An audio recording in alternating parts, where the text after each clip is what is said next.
Buenos días, familia. Comenzamos el estudio de Efesios y vimos en los primeros versículos cómo es que Pablo, bendiciendo a Dios, reconoce además que es el único que puede bendecirnos con toda bendición espiritual. A quienes habíamos dicho, de acuerdo a los versículos 1 y 2, es que esta carta estaba dirigida a los santos y fieles. Por tanto, estas bendiciones estaban dirigidas a quienes, a los santos y fieles en Cristo Jesús. Recordándonos además que los creyentes, los santos y fieles, somos bendecidos por Dios solo a través de Cristo. El único medio para obtener esas bendiciones es a través de Cristo. No por nuestros méritos propios, no por lo que nosotros hiciéramos o por lo que vamos a hacer, sino solo a través de la gracia de Cristo Jesús. Y esto nos lleva a preguntarnos, ¿qué bendiciones espirituales son las que tenemos? Y habíamos visto en Efesios 3, bendito sea el Dios y Padre de nuestro Señor Jesucristo, que nos bendijo con toda bendición espiritual en los lugares celestiales en Cristo, según nos escogió en Él antes de la fundación del mundo. La primera bendición espiritual entonces que encontramos aquí es que Él nos escogió antes de la fundación del mundo. Sigue diciendo, para que fuésemos santos y sin mancha delante de Él en amor, habiéndonos predestinado para ser adoptados hijos suyos por medio de Jesucristo, según el puro afecto de su voluntad. Entonces aquí encontramos las dos primeras bendiciones espirituales que nos menciona Pablo. La primera es que fuimos escogidos desde antes de la fundación del mundo, y segundo, que fuimos adoptados como hijos por medio de Jesucristo. Ahora ambos fuimos, dice, escogidos por amor, nos dice el inicio del verso 5, y esto es muy importante, el haber sido escogidos en amor, y además nos habla que en el verso 5 mismo nos dice que fuimos escogidos, predestinados para ser sus hijos por el puro afecto de su voluntad. ¿Y para qué? También nos dice el versículo 5, para que fuésemos santos y sin mancha. Ese es el propósito nuestro, para poder vivir como en santidad, viviendo no como el mundo vive, sino viviendo de acuerdo a lo que Dios quiere que nosotros vivamos.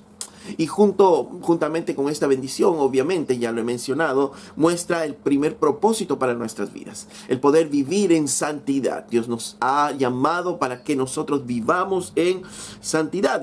Y la pregunta que se nos viene entonces, ¿estamos viviendo realmente en santidad? ¿Estamos viviendo conforme al propósito por el cual hemos sido llamados? Porque si no estamos viviendo en santidad, entonces no estamos caminando conforme al propósito de Dios, o de repente no hemos sido llamados y creemos que hemos sido llamados. Pero entonces vimos que fuimos predestinados para ser también llamados ¿qué? Hijo de Dios, por el puro afecto de su voluntad. Y esta habíamos dicho que es la llamada doctrina de la soberana elección de Dios. ¿Por qué? Porque Dios está eligiendo soberanamente conforme a su voluntad y en amor, ¿no? Sin ningún otro factor. Sin embargo, dijimos asimismo la semana anterior que esta es una doctrina que es muy atacada también. Es una doctrina que tiene muchos detractores. ¿Y por qué? Obviamente porque es una doctrina que humilla al hombre, porque le da toda la gloria a Dios y deja de lado al hombre, en el sentido de que el hombre no interviene para nada en la salvación, sino que le da toda la gloria a Dios. Pero estos detractores y esto de esta doctrina de la elección soberana de Dios y los detractores de ella no es algo nuevo. Esto lo vemos ya desde muchísimos años antes. Y nos remontamos a un poquito de historia. En el siglo IV, por los años 300, Agustín de Hipona, un teólogo también de ese tiempo, empieza a esbozar en base a Efesios justamente esta doctrina, la doctrina de la elección soberana de Dios, ¿no? Y esta es una doctrina que empieza a manejarse ya desde esos tiempos, ¿no? Estamos hablando de 300 años después de Cristo, ¿no? Como algo ya más establecido. Que Dios soberanamente elige a quienes van a ser salvos desde antes de la fundación del mundo, decía Agustín de Hipona. Luego, en general, la iglesia entra en una etapa de oscurantismo, ¿no es cierto? En la Edad Media, con la iglesia romana a la cabeza, y en donde no se prohibía el estudio teológico de la palabra de Dios y solo estaba al alcance de algunos cuantos. Sin embargo, en el siglo XVI Dios permite que algunos hombres empiecen a tener la palabra de Dios y empiecen a estudiarla, ¿no? Entre ellos reconocemos a Martín Lutero. En el siglo XVI, en el año 1500, él elabora en base al estudio de la Biblia unas tesis por las las cuales habla de que la iglesia romana, la iglesia en la cual él se desenvolvía, estaba totalmente equivocada. Y no solo Lutero, sino muchos otros llamados reformadores de ese tiempo empiezan a levantarse en diferentes países, ¿no? Y surge lo que ya en la historia se llama como la Reforma Protestante. Ok, entonces estamos hablando ya del siglo XVI, y con el inicio de la Reforma empiezan a aparecer nombres como Lutero, Calvino, Zwinglio, Knox, etcétera, ¿no? Como decía, en diferentes países. Y Calvino, ¿no?, un teólogo francés, fue uno de los que justamente estudia ya lo que Agustín de Hipona había propuesto, había mostrado, más que proponer, había mostrado a través de Efesios, y Calvino aún pone a flote esta doctrina y empieza a defenderla, la soberana elección de Dios, ¿no? Que obviamente tiene algunos otros postulados y otras consecuencias el pensar de esta manera. Sin embargo, también surgen otros pensadores que empiezan a mirar de una manera diferente esta parte de Efesios. Ahora, ¿por qué? Porque el hombre comienza a razonar, ¿no? Y el hombre comienza a razonar y piensa y dice, si Dios elige soberanamente quienes se salvan, entonces, concluían, Dios es un ser arbitrario que escoge a algunos para salvación y a otros para condenación. Por tanto, decían ellos, esto tiene otras implicancias, porque si ya Dios escoge los que van a ser salvos, y ellos no pueden resistirse a ello, entonces, ¿para qué evangelizar?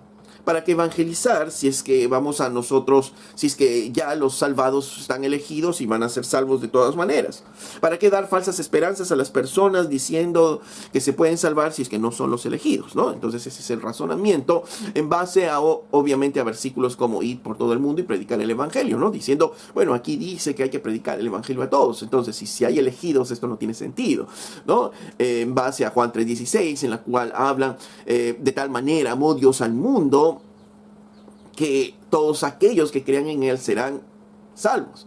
Entonces dicen, pero si Dios ama a todo el mundo y está haciendo una invitación a todos a la salvación, ¿cómo va a haber algunos elegidos, ¿no? Entonces ese es el razonamiento y empieza a haber este conflicto de ideas.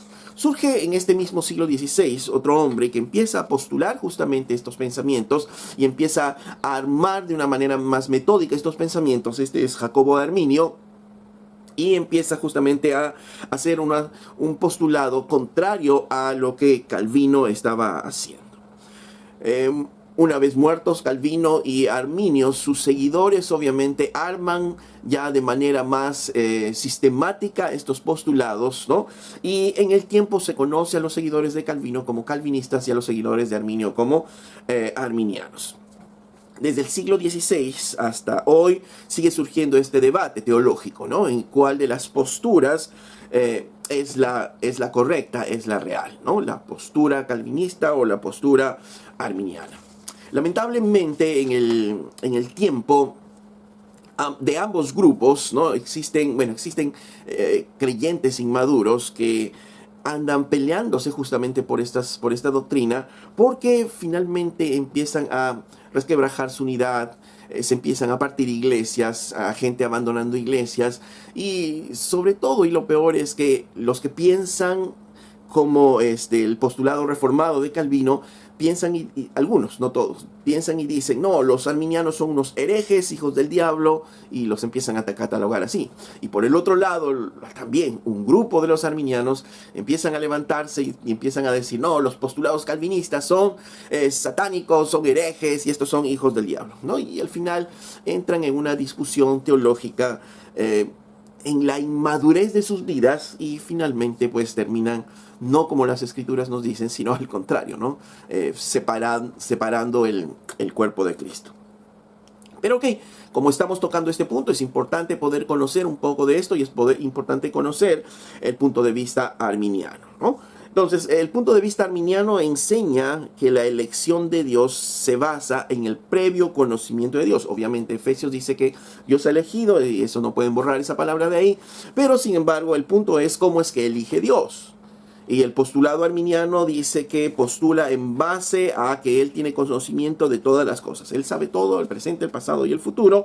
Y Dios sabía de antemano en la eternidad quiénes iban a responder al llamado. Es decir, Dios sabía que su evangelio iba a ser predicado a toda criatura y que había algunos que iban a responder.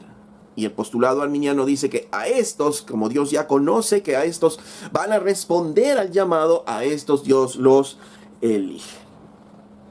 Y esto implica también otras cosas, ¿no? Porque esto implica también que si Dios elige a los hombres en base a la elección del hombre, primero, aparentemente quien está dando el primer paso en la salvación es el hombre. Y esto es justamente un punto de debate, porque el postulado reformado de Calvino habla de la soberanía plena de Dios en la salvación, y que es Dios quien hace todo en la salvación. El postulado arminiano nos dice que es Jesucristo que muere en la cruz y otorga la salvación a cualquiera, pero sin asegurar la salvación a ninguno, ¿no? Pues Él muere en la cruz y ahora depende del hombre. Ahora depende de ti que te puedas acercar a Jesucristo en verdad y arrepentirte de tus pecados y ser una nueva criatura. ¿En base a qué? En base a algunas escrituras que dicen, por ejemplo, que cree en el Señor Jesús y serás salvo, ¿no? Entonces ellos dicen, depende de quién, de ti. Depende de ti. Ya la salvación está hecha, la salvación es general para todos, pero quienes pueden llegar a esa salvación, ese eres tú. De ese modo, en líneas generales, los arminianos buscan librar a Dios de la acusación de ser un ser arbitrario, ¿no? De que salva a algunos y a otros deja afuera, ¿no? Por tanto, esto implicaría que Dios sí ama a la humanidad, en base a Juan 3:16, Dios ama a todo el mundo, ¿no? Y otorga esta salvación para todos, pero para nadie en particular. De manera que nadie que cree este postulado podría decir, Dios me salvó a mí, Dios murió por mí. Pues Él hizo una salvación general y yo tomé la decisión de seguirlo a Él. Ok, pero veamos un poco las escrituras, que es lo que nos afirma, ¿no? Que es lo que el postulado reformado afirma, ¿no? El postulado de la reforma afirma finalmente, ¿no? En Efesios capítulo 1, verso 3, ya lo hemos leído, que él dice, en el verso 4, dice, según nos escogió en él antes de la fundación del mundo, para que fuésemos santos y sin mancha delante de él en amor. Lo primero que nos dice es que él nos escogió en amor. Y cuando se habla de amor, no se puede olvidar o no se puede pasar de alto la incondicionalidad. Porque el amor, el real amor, es incondicional. El ejemplo más claro es el amor de un padre para con un hijo. Un hijo a veces se puede portar mal, a veces puede dar la espalda al padre o a la madre, pero sin embargo el padre o la madre siguen amando al hijo a pesar de su conducta, a pesar de los errores que pueda tener o a pesar de las cosas que puedan hacer a los padres. ¿Por qué? Porque es un amor incondicional. Si nosotros amamos a otra persona diciendo, bueno, si tú me amas, yo te voy a amar, entonces este amor ya es condicional y más parece un negocio, ¿no? Un negocio de que, ok, yo te voy a amar esperando que tú también hagas lo mismo conmigo, ¿no? Y el mundo generalmente se maneja así, ¿no? Un amor condicional, bajo condiciones. Por eso es que los matrimonios generalmente se rompen tempranamente, porque se dan cuenta que la otra persona no da la talla, digamos, de alguna manera, de las expectativas de la otra persona. El amor, en cambio, o el matrimonio en el cristianismo, que nos enseña que el amor es incondicional. Yo amo a mi esposa o yo amo a mi esposo, no porque él se lo merezca, no porque haga méritos, no por su amor, sino porque Cristo Jesús me demanda hacerlo. Me enseña a hacerlo y él derrama su amor conmigo, para con mi esposa, para con mi esposo. Ok, entonces ese es un amor incondicional. ¿Y por qué hablamos de esto? ¿Por qué hablamos de que Él nos eligió en amor y hablamos de la incondicionalidad? Porque ¿qué es lo que veía Dios en nosotros? Porque sí, Él veía de antemano definitivamente algunas cosas, pero como dice Pablo en Romanos 3, ¿qué es lo que veía? Que todos fuimos, ¿qué? Inútiles, que nadie busca a Dios, que no hay justo ni aun uno, y entonces esa es la situación que nosotros estábamos. Estábamos muertos en nuestros delitos y pecados, y a pesar de eso Dios nos amó y nos llamó. Dice en Romanos 5:8, mas Dios muestra su amor para con nosotros. Miren cómo es que muestra su amor. En que siendo aún pecadores, eso es lo que Dios veía, en que siendo pecadores, Cristo murió por nosotros, ¿no? ¿Qué es lo que veía? Que nosotros éramos pecadores, que nosotros le habíamos dado la espalda a Dios, que éramos enemigos de Dios, y a pesar de ello, el Señor nos amó, nos dio muestra de su amor para con nosotros. Por tanto, cuando habla y que Él nos eligió en amor, nos está hablando de todas maneras de esa incondicional, que Él nos vio así y Él nos llamó de manera incondicional. En Efesios 1:5 dice que Él nos escogió además por el puro afecto de su voluntad. Y cuando habla de puro, significa algo que no está mezclado. ¿Y qué es eso puro que quiere destacar Pablo? Dice el puro afecto, el amor de su voluntad, ¿no? Entonces, su voluntad no está mezclada con un previo conocimiento de las cosas, de las acciones del hombre, no. La pureza de la que está hablando Pablo es de la voluntad de Dios. O sea, Dios nos predestinó para ser sus hijos por su voluntad. Eso es lo puro que Pablo quería destacar. Entonces, Dios nos llamó, Dios nos escogió para ser salvos en amor y por su voluntad. Romanos 8:28 dice, y sabemos que a los que aman a Dios, todas las cosas les ayudan a bien. Esto es, a los que conforme a su propósito son llamados. Dice, ¿quiénes? Los que aman a Dios. ¿Y quiénes son estos? Los que han sido llamados conforme al propósito de Dios. Y este versículo nos recuerda que si Él nos ha llamado con un propósito que no está en nosotros, sino que está intrínsecamente en Dios. Si creyéramos que Él nos llamó porque nosotros le dijimos sí primero a Él, entonces el propósito estaría en nosotros. Pero Dios dice que Él nos llamó conforme a su propósito, conforme al propósito intrínseco que Dios tenía dentro de su plan de salvación, no por algo que nosotros hiciéramos. Y sigue diciendo el versículo, porque a los que antes conoció, también los predestinó para que fuesen hechos conforme a la imagen de su Hijo. Y alguien podría decir, pero ahí está, los que antes conoció. Eso significa que sí, Dios conoció quiénes deberían ser salvos. Pero este conoció es bastante amplio y las escrituras muestran diferentes usos de este conocer. No solo habla de un conocer intelectual, sino, por ejemplo, en Mateo cuando habla y dice que después que nació Jesús, José conoció a María. No se refiere a un conocimiento intelectual, porque obviamente sí conocía a María, pero está hablando, cuando habla de este conocimiento, de este conocer a María, está hablando de una relación íntima de amor. De este conocimiento habla de una relación íntima de amor. Y no solo aquí, por ejemplo en Amós 3:2 también usa de esta misma manera este lenguaje. Dice, a vosotros solamente he conocido de todas las familias de la tierra, por tanto os castigaré por todas vuestras maldades. Hablando de Israel, dice, a vosotros solamente he conocido de todas las familias de la tierra. ¿Qué quiere decir esto? Si habla de un conocimiento intelectual, quiere decir que Dios no conocía a los filisteos, Dios no conocía a los pueblos paganos, a Egipto, no conocía a los persas, a los griegos, no conocía. No es cierto. Sino cuando habla a ustedes solo les he conocido de todas las familias de la tierra. Está hablando de ese amor íntimo, de ese amor que viene desde atrás, porque eligió a Israel, no porque Israel le iba a decir que sí, sino al contrario, ¿no? ¿Qué es lo que pasó con Israel? Israel le dijo que le rechazó a Dios. Entonces, si eligiera a un pueblo porque le dijera que sí, definitivamente no podría ser Israel.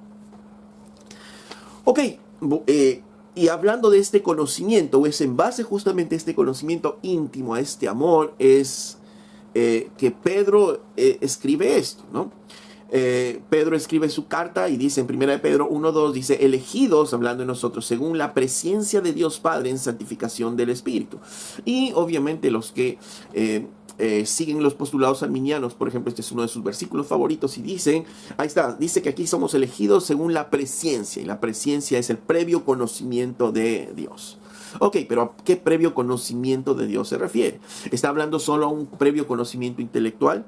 Porque si hablamos de un previo conocimiento intelectual, estaríamos pensando también qué es lo que conocería Dios de nosotros, que seríamos unos pecadores, que le daríamos la espalda, que seríamos enemigos de Él. Eso es lo que conocería. Como vimos, cuando estábamos nosotros en nuestros pecados, Dios mostró su amor, ¿no? Eso es lo que conocería. Pero no se refiere a este conocimiento, sino está hablando aquí también de la misma manera como habla en Amós, en Mateo, como hablaba en Romanos, acerca de este conocer íntimo en amor, elegido según ese conocimiento, el conocernos en amor desde la eternidad, dice. Y aquí también el mismo versículo apoya justamente esto que estamos hablando. ¿Por qué? Porque dice, fuimos elegidos para obedecer y ser rociados con la sangre de Jesucristo. Fuimos elegidos para obedecer, no fuimos elegidos por obedecer, ¿no? Porque Pedro podría decir, elegidos según el previo conocimiento de Dios por obedecer a Cristo.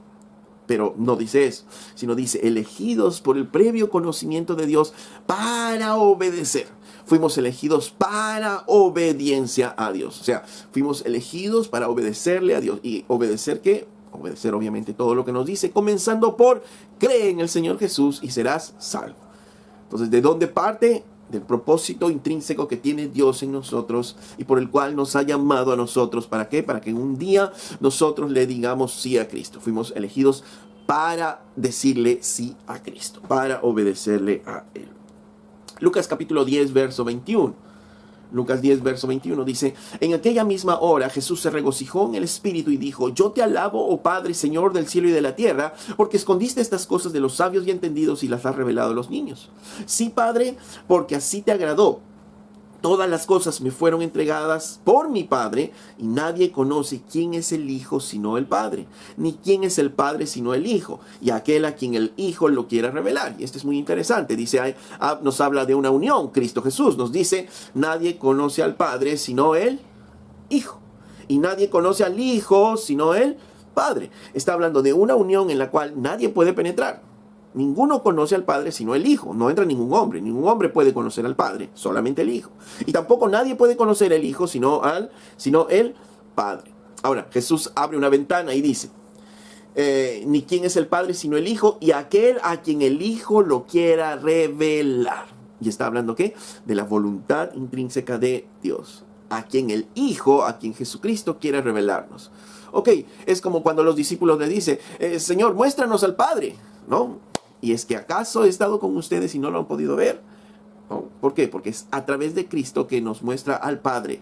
¿Y cómo lo vemos? ¿Cómo es que podemos acceder a Él? Solo a través de Jesucristo. ¿Y quiénes pueden acceder? Cualquiera no. Según este versículo, a quien el Hijo quiera revelar.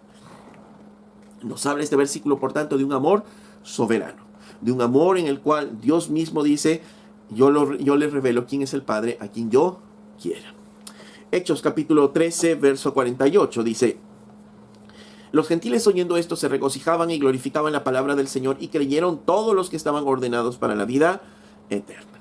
De nuevo, se regocijaban, dice, los gentiles oyendo la palabra. ¿Y quiénes creyeron? ¿Quiénes creyeron? Los que estaban ordenados para vida eterna. Los que estaban ya escogidos para la vida eterna. Lo dice la palabra, y no solo en Efesios, como vemos, son muchos versículos que está hablando esto. Esta doctrina está en diferentes partes de las Escrituras, está por todas las Escrituras. Filipenses capítulo 2, verso 12 dice, por tanto, amados míos, como siempre habéis obedecido, no como en mi presencia solamente, sino mucho más ahora en mi ausencia, ocupaos en vuestra salvación con temor y temblor. Y alguien podría decir, pero ahí está, ¿ve? Dice aquí que tienes que ocuparte de tu salvación con temor y temblor. La implicancia es, si tengo que cuidarla, por tanto, significa que puedo perderla. Y si la pierdo, entonces, ¿cómo puedo haber sido elegido? ¿No? Ese es el razonamiento. Sin embargo, no necesariamente quiere decir eso, ¿no? Porque el mismo, si seguimos leyendo el versículo, dice, porque Dios es el que vosotros produce así el querer como el hacer por su buena voluntad. Y está poniendo Pablo claramente la responsabilidad del hombre junto con la soberanía de Dios. ¿Por qué es que tenemos que cuidar nuestra salvación con temor y temblor? Porque Dios es el que pone el querer y el hacer, ¿no? Él es soberano de acuerdo a su voluntad. ¿Y cómo podemos entender esto entonces de que si es nuestro, es ya nuestra salvación, somos elegidos? ¿Cómo es que tenemos que cuidarla? ¿Por qué tenemos que cuidarla? Y esto es simple de poder entender, ¿no es cierto? Si pensamos en un objeto muy caro, muy preciado, digamos que un jarrón muy delicado de cristal, muy preciado y que con un alto costo lo llego a comprar y este es mío, es mi propiedad, no lo voy a perder, ¿no? Pero eso implica que voy a tratar este jarrón como sea, lo voy a lanzar al aire, voy a permitir que mis mascotas jueguen con el jarrón. No, porque es algo tan preciado que tengo que cuidarlo. Si queremos ponerlo con una persona, mi hijo es mío, ¿no? De nadie más.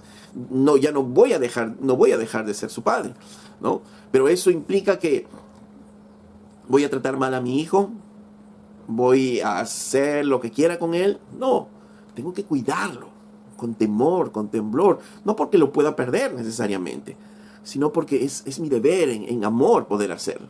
O con la esposa, mi esposa es mía y yo soy suyo, ¿no? Eso es lo que dice la Biblia. Mi esposa es mía, entonces yo no es que yo la vaya a perder, si es que somos bíblicos, ¿no es cierto? Pero yo por eso mismo yo no voy a tratarla como sea, sino yo voy a ¿qué? Cuidarla por amor, porque sé que ella es un regalo de Dios, así dice la Biblia, las esposas son un regalo de Dios para nosotros, ¿no? Es un regalo de Dios para mí. La Biblia me enseña cómo cuidarla, cómo tratarla como un vaso frágil. No es que sea un vaso frágil, pero yo tengo que tratarla como si fuese un vaso frágil. O sea, con cuidado, con cariño, con amor. Y tengo que cuidarla con temor y temblor, no porque pueda perderla, sino porque el amor me lleva justamente a hacerlo. Igual, nuestra salvación. Fuimos elegidos, entonces tenemos la salvación ahí asegurada, pero no es que la voy a cuidar con temor y temblor porque pueda perderla, sino porque es algo tan valioso, le costó la vida a mi Señor Jesucristo. ¿Y cómo es que no voy a cuidar esta mi salvación? ¿Cómo no voy a cuidar mis ojos, no voy a cuidar mis manos, no voy a cuidar mis acciones, no voy a cuidar mis pensamientos, lo que veo en la televisión, lo que escuchan mis oídos? No, voy a cuidarla, voy a cuidar mi salvación con ese amor. ¿Por qué? Porque Dios es el que produce, de acuerdo a su voluntad, el querer y el hacer. Es el Señor soberanamente el que pone esto en mi corazón. Y por tanto, cuando Dios pone esto en mi corazón, yo debo cuidarlo. Debo hacer todo lo posible para poder cuidarlo. Ok, Lucas, en esto entonces, ya hemos visto entonces como en muchos versículos Dios habla que sí, Dios está eligiendo, ¿no? Quienes van a ser salvos, los llamados, los que están llamados para obedecer a Dios, quienes creyeron, los que estaban ordenados, ¿no es cierto? Porque Dios pone el querer y el hacer en nuestros corazones. Entonces, la pregunta es, ¿tiene el hombre derecho de juzgar a Dios como injusto por su elección soberana? En otras palabras, Dios elige a alguien para salvación y yo puedo juzgar a Dios que es injusto, como es que Él elige a algunos y a otros no. Y Pablo justamente nos habla de eso en Romanos capítulo 9, 10 y 11. Pablo está hablando de esto y justamente hablando de la elección de Israel, porque la pregunta sería, ok, si Dios eligió a Israel para obediencia, entonces, ¿por qué Israel no obedeció? Es más, Dios lo desechó, ¿no es cierto? Y entonces ahí entramos todos los gentiles. ¿Por qué entonces Israel no le pasó eso? Porque si dices tú, la pregunta sería, ¿no? Si dices tú que Dios elige soberanamente y Dios eligió soberanamente a Israel para obediencia, ¿por qué Israel no le obedeció? ¿Por qué Israel se perdió? Y Pablo contesta justamente esta pregunta aquí en Romanos capítulo 9, verso 6, y dice, no que la palabra de Dios haya fallado, porque no todos los que descienden de Israel son israelitas. ¿Ah? Ojo, el problema es que tú estás mirando a Israel como nación, y no, dice, no todos los que descienden de Israel son israelitas, ni por ser descendientes de Abraham son todos hijos, sino en Isaac será llamada, ¿qué? Descendencia. Esto es, no que son hijos según la carne, son los hijos de Dios, sino los que son los hijos de la promesa, son contados como descendencia. Porque la palabra de la promesa es esta: por este tiempo vendré y Sara tendrá un hijo. Recordamos, Abraham tiene dos hijos, uno en Agar, Ismael, y otro Isaac con Sara. Pero Dios elige ¿a quién? A Isaac. Dios había sido elegido ya desde antes. Dios había elegido desde antes a Isaac. Solo que por diversos motivos finalmente Abraham se mete con Agar y llega a tener a Ismael, pero a pesar de Ismael, Dios le dice, no, sí, yo voy a bendecir a ese hijo, pero él no es el elegido. El elegido es Isaac, y a través de Isaac viene la descendencia. No todos los que de descendencia de la carne, dice, son israelitas, sino los de la promesa, está hablando entonces el Señor. Entonces ahí está el punto con Israel. Pero no solo da este ejemplo, sino da otro ejemplo con Rebeca, dice en el verso 10, Romanos 9:10. Y no solo esto, sino también cuando Rebeca concibió de uno, de Isaac, nuestro padre, pues no había aún nacido, ni habían hecho aún bien ni mal, para que el propósito de Dios, conforme a la elección, permaneciese no por las obras, sino por el que llama. Se le dijo, el mayor servirá al menor. Como está escrito, a Jacob amé, mas a Esaú aborrecí. El otro ejemplo que pone Dios mismo, que pone Pablo, que pone el Espíritu Santo a través de Pablo aquí en Romanos, que es que estando en el vientre de Rebeca, Esaú y Jacob, Esaú el mayor, el primogénito, y Jacob el menor. Sin embargo, Dios elige ¿a quién? A Jacob, dice. él elige a Jacob, él elige al menor y no elige a Esaú. A través entonces de Jacob se iba a dar las promesas de Dios y no a través de Esaú. ¿Pero por qué? ¿Por qué Dios hace esto? Y Pablo reafirma y dice, ¿por qué pasa esto?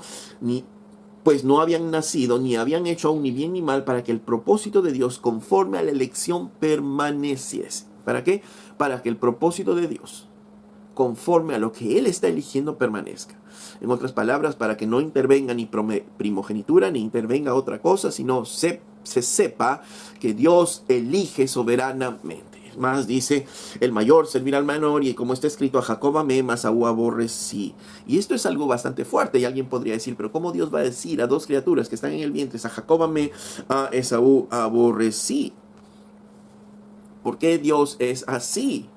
Y sigue Pablo argumentando justamente la elección de Dios, y dice, verso 14, ¿qué pues diremos? ¿Hay injusticia en Dios? Justamente, ¿no? Es como si alguien le dijera, es como si Pablo estuviese argumentando con alguien que tiene un pensamiento opuesto, ¿no? Tal vez un pensamiento arminiano de repente, ¿no? Y dice, ¿qué pues diremos? ¿Que hay injusticia en Dios? Porque alguien podría decir, pero esto es injusto. ¿Cómo es que Dios va a elegir a Isaac y no a Ismael, pobrecito? ¿Cómo es que va a escoger a Jacob? Y es más, ¿quién era Jacob? Pero no a Esaú, qué injusto. Entonces, ¿hay injusticia en Dios? Y Pablo dice, en ninguna manera. Y da otro ejemplo con Moisés. Dice, pues a Moisés dice, tendré misericordia del que yo tenga misericordia, y me compadeceré del que yo me compadezca. Así es que no depende del que quiere ni del que corre, sino de Dios, quien tiene misericordia. Pablo recuerda esta palabra que Dios le dice a Moisés, que él tendría misericordia de quien quiera él tener misericordia. Y él se compadecería del que él quiera compadecerse. Y que no depende del que quiere ni del que corre, sino de Dios, quien tiene misericordia. Verso 17, porque la Escritura dice a Faraón, para esto mismo te he levantado, para mostrar en ti mi poder y para que mi nombre sea anunciado en toda la tierra, de manera que de quien quiere tiene misericordia, y al que quiere endurecer, endurece. Recordemos que el Faraón se había levantado, ¿no?, contra el Señor, y el Señor se glorifica como endureciendo a Faraón, ¿no? No es que Faraón sea inocente. Faraón había rechazado a Dios, ¿no? A través de Moisés había rechazado y estaba inclusive contra su pueblo, y entonces Dios decidió que mantener con él esa situación y establecer su justicia en él. Y por eso vemos las plagas en Egipto, y en la última plaga inclusive su hijo mayor muere, y cuando el ejército de Faraón quiere ir de nuevo a atrapar a los israelitas, el mar se abre y Faraón y su ejército cae al mar. ¿Por qué? Porque Dios había establecido glorificarse en su justicia. ¿Se merecían eso ellos? Sí, se merecían por todo lo que habían hecho. Faraón, por la dureza de su corazón, se merecía eso. Sin embargo, ¿los israelitas se merecían eso? No, no se merecían, pero Él se glorifica por su misericordia hacia ellos. Y sigue este diálogo con esta persona que piensa diferente a Pablo, y dice, pero me dirás, dice, ¿no? Pero tú me dirás, ¿por qué pues Dios inculpa? Porque ¿quién ha resistido a su voluntad? Entonces alguien le diría a Pablo, ok, entonces tú me dices que Dios elige soberanamente para salvación, ¿no? Que entonces esta persona ha sido elegida y Dios va a mover su fe para decir sí a Cristo, y esta persona no, porque no ha sido elegida. Entonces, ¿por qué Dios lo va a inculpar a él? ¿Por qué es que lo va a llevar al infierno a él si es que Dios no les está dando esa gracia para que pueda salvarse? Y Pablo responde más, oh hombre, ¿quién eres tú para que alterques con Dios? ¿Dirá el vaso de barro al que lo formó, ¿por qué me has hecho así? ¿O tiene potestad el alfarero sobre el barro para hacer de la misma masa un vaso para honra y otro para deshonra? ¿Y qué si Dios, queriendo mostrar su ira y haciendo notorio su poder, soportó con mucha paciencia los vasos de ira preparados para destrucción, y para hacer notorias las riquezas de su gloria, las mostró para con los vasos de misericordia que él preparó de antemano para gloria? ¿Qué está diciendo Pablo aquí? Está diciéndole, mira, ¿sabes qué? Al final, ¿quién eres tú? ¿Quiénes somos nosotros para altercar con Dios? Para altercar con la voluntad de Dios, para poner en el banquillo de los acusados a Dios. Dios está actuando así, Él nos está mostrando que está actuando así, nosotros solo debemos aceptar a nuestro Dios tal y como es, porque Él es Dios. Ahora, tú quieres poner en el banquillo de los acusados a Dios, tú quieres que Dios actúe conforme a tu pensamiento, tú quieres que Dios actúe conforme a lo que tú piensas, y eso es lo que dice Pablo. ¿Acaso el vaso podrá decir al alfarero, ¿por qué me has hecho así? o tiene potestad, dice el barro sobre el alfarero. No, es al contrario, el alfarero tiene potestad por sobre el barro para hacer de esa misma masa, dice, un vaso para honra, otro vaso para deshonra. Esa es la potestad del alfarero. El barro no le va a decir, ¿por qué me has hecho así? ¿Por qué me has hecho de esta forma? No. Y Dios dice, puede querer mostrar su poder, mostrar su gloria, mostrando su justicia como hizo con Faraón, o puede glorificarse y mostrar su gloria, mostrando su misericordia para con otros. Por eso es que Dios muestra su gloria. Dios se glorifica de dos maneras, o mostrando su justicia o mostrando su misericordia. Bendito Dios que nos ha bendecido con toda bendición espiritual y nos ha elegido desde antes de la fundación del mundo. ¿Pudimos haber estado en el otro lado? Sí, pero Dios nos bendijo escogiéndonos en amor por su voluntad desde antes de la fundación del mundo. Y si nuestros pensamientos no calzan, y si nuestros pensamientos siguen pensando que esto no es justo, de acuerdo a nuestro pensar, recordemos otra parte de la Escritura que dice, sea Dios veraz y el hombre mentiroso, inclusive uno si es que está pensando contra Dios, pero no podemos pensar que Dios es injusto. Amén, amén. Y a veces uno dice, pero es que esto es impensable, ¿no? Que Dios pueda hacer cosas como estas, pero Dios las hace. Dios es Dios por ello, y Dios ha elegido soberanamente hacer lo que tiene que hacer. Nosotros no podemos evaluar las decisiones de Dios o el proceder de Dios porque no tenemos la información completa, no somos Dios, solamente nosotros tenemos un lente, ¿no? Una mirada de lo que nuestros ojos puedan ver, pero Dios es eterno, Él mira desde la eternidad y Él tiene un plan soberano y Él sabe por qué hace las cosas. Sería absurdo tratar de contender contra Dios, porque acuérdense que el hecho de salvarnos inclusive tuvo un alto precio, que es la sangre de su Hijo Jesucristo. Por tanto, Cristo no murió en la cruz para crear un sistema de salvación por el cual uno venga a Él, sino Cristo murió por su pueblo, ¿no? Dice en Mateo que Jesús cuando nació vino para morir por su pueblo, ¿no? Entonces Cristo vino en la cruz para que morir y de una manera efectiva dar salvación a todos los que Él ha escogido desde antes de la fundación del mundo. Dice en 2 de Timoteo capítulo 1, verso 8,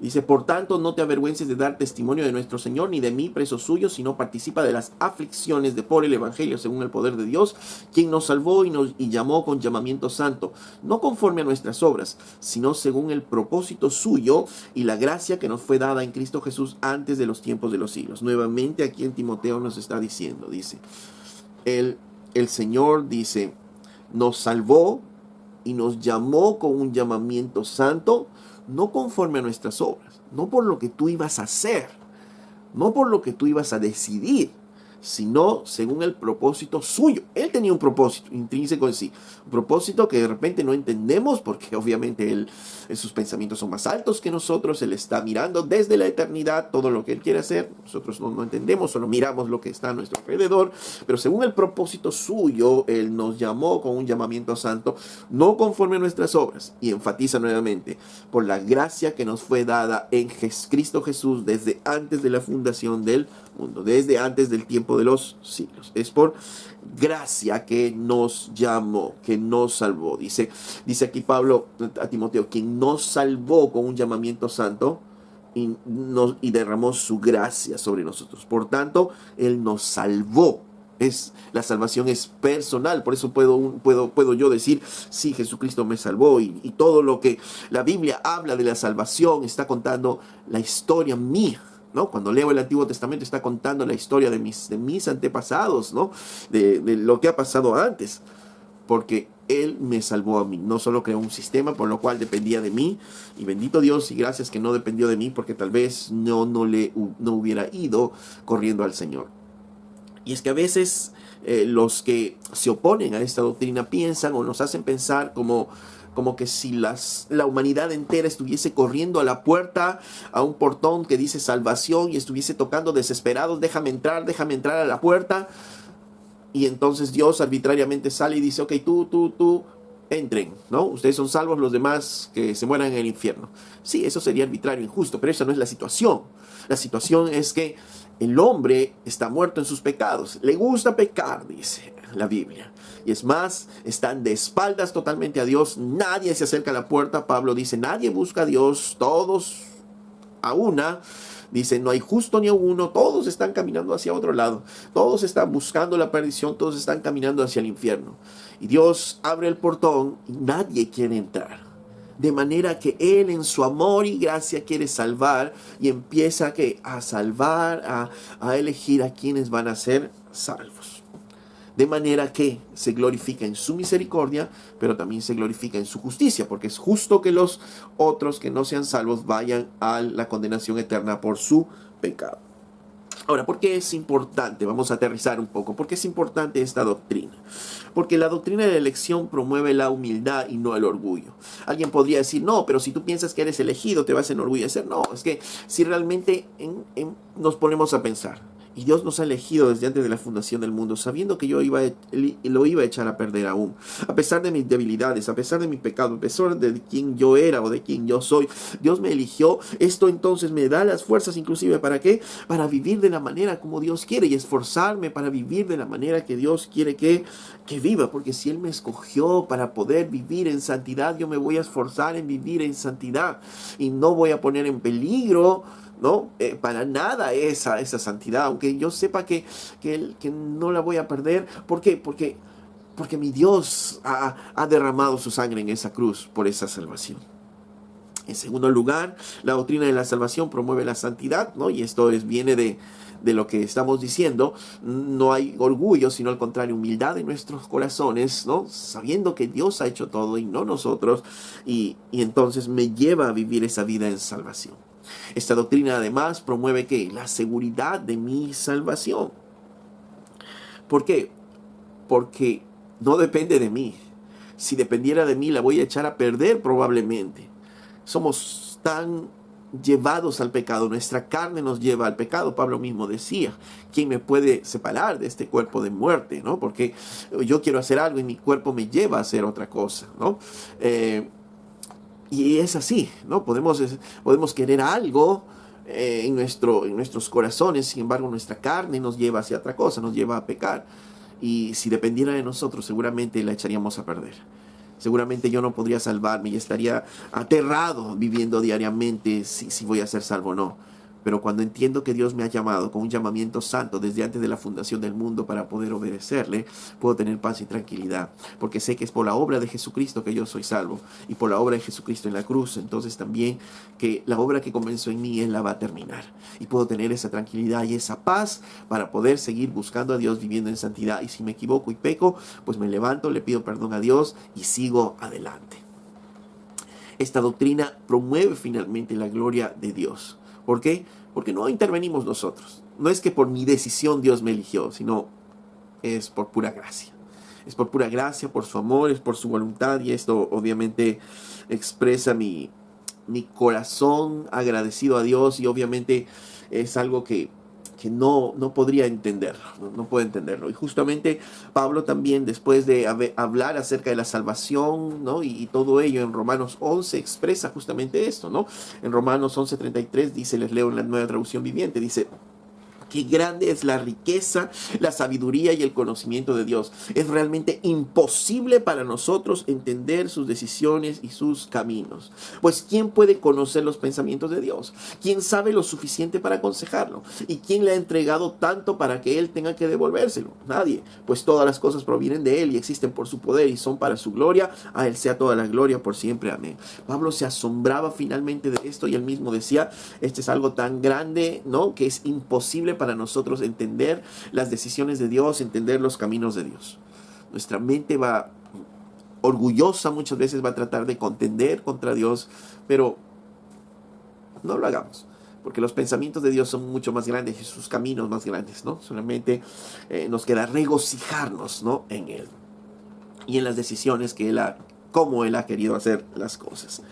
Esta doctrina además nos da consuelo a nuestros corazones, pues aun cuando pasemos por las aflicciones, por diferentes aflicciones, también nos recordamos, si Dios me ha elegido para poder yo vivir en santidad, Dios sé que está haciendo lo mejor para mí. Me ha elegido como su hijo desde la eternidad. Entonces yo puedo estar en paz sabiendo que Dios no me ha dejado, que no estoy solo, porque Dios me ha llamado con un llamamiento santo. No ha dependido de si yo hice mal, yo hice bien, sino aún cuando hice algo malo, Dios en su misericordia me perdona porque Él me ha salvado y puedo descansar en la promesa que a los que aman a Dios todas las cosas les ayudan a bien.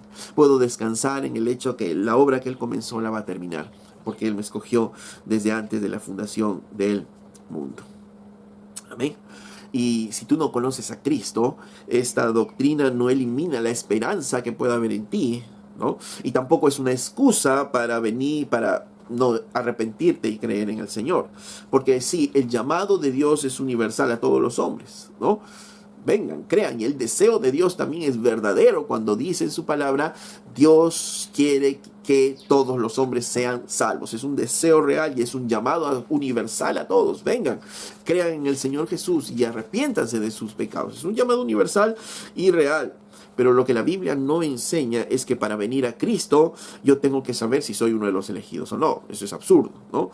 Nadie está pensando en eso y tampoco tienes que estar pensando en que, ¿seré yo un elegido o no un elegido? Lo único que tienes que saber es que eres pecador y que Cristo murió en la cruz para que todo aquel que se arrepienta pueda confiar en Él y pueda ser librado de la ira de Dios.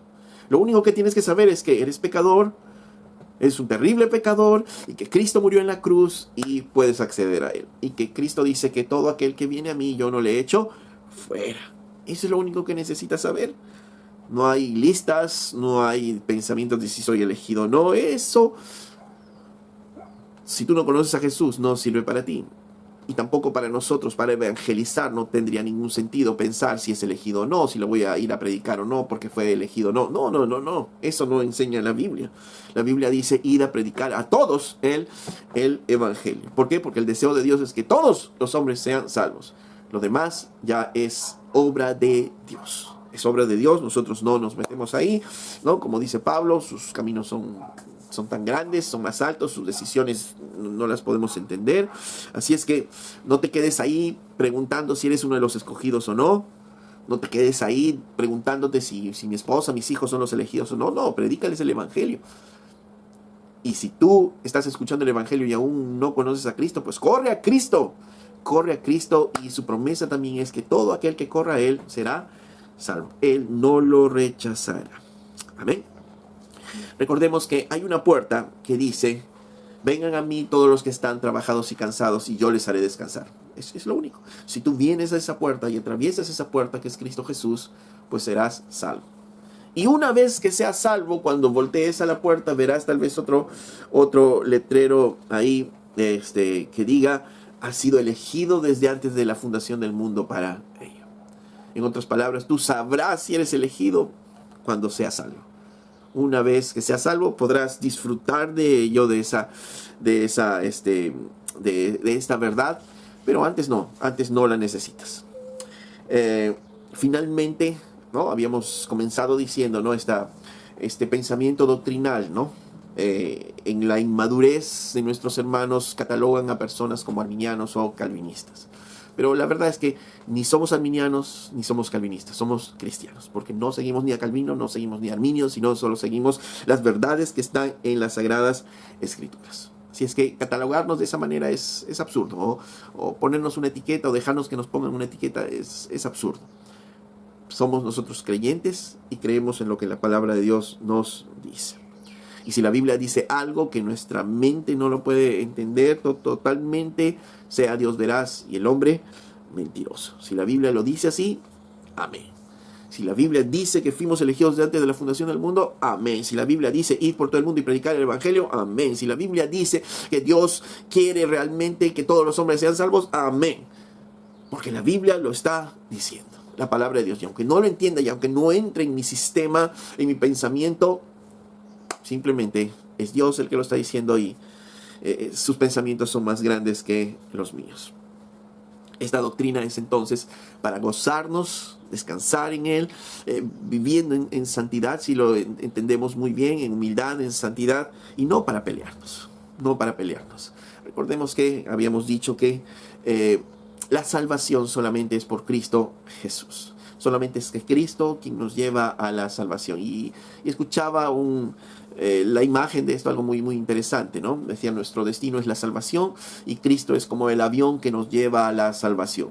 Cuando los pasajeros de un avión viajan, algunos viajan dormidos cómodamente y no les interesa nada, solo disfrutan del viaje.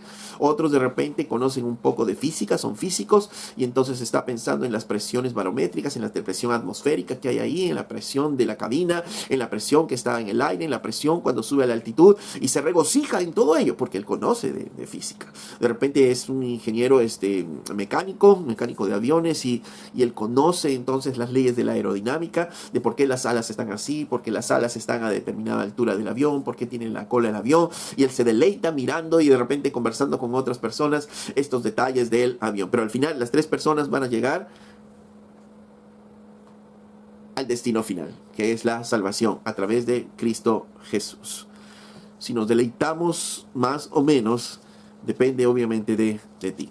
Pero el que te deleites o no de esto, como decíamos, no, de esto no depende tu salvación, sino solamente la Biblia dice nuevamente que es a través de Cristo Jesús. Así es que no es para contender, no es para pelear, sino para disfrutar de esta doctrina.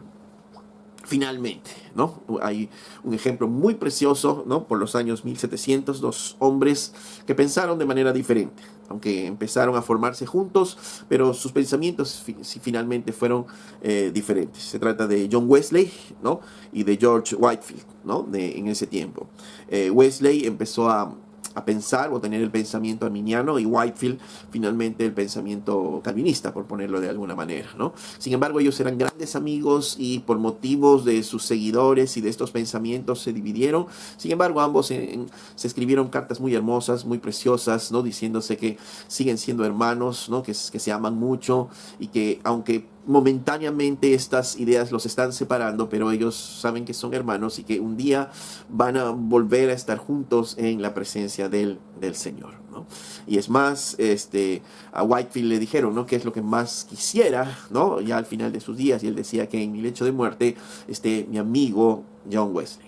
Y efectivamente eso pasó. En el lecho de muerte de Whitefield estuvo John Wesley, ¿no?, dando el discurso de despedida en su tumba, ¿no? Entonces les traía ejemplo esta historia de dos hombres que pensaron de manera diferente, pero que se respetaban y sabían que ambos eran salvos y que eran grandes amigos, ¿no?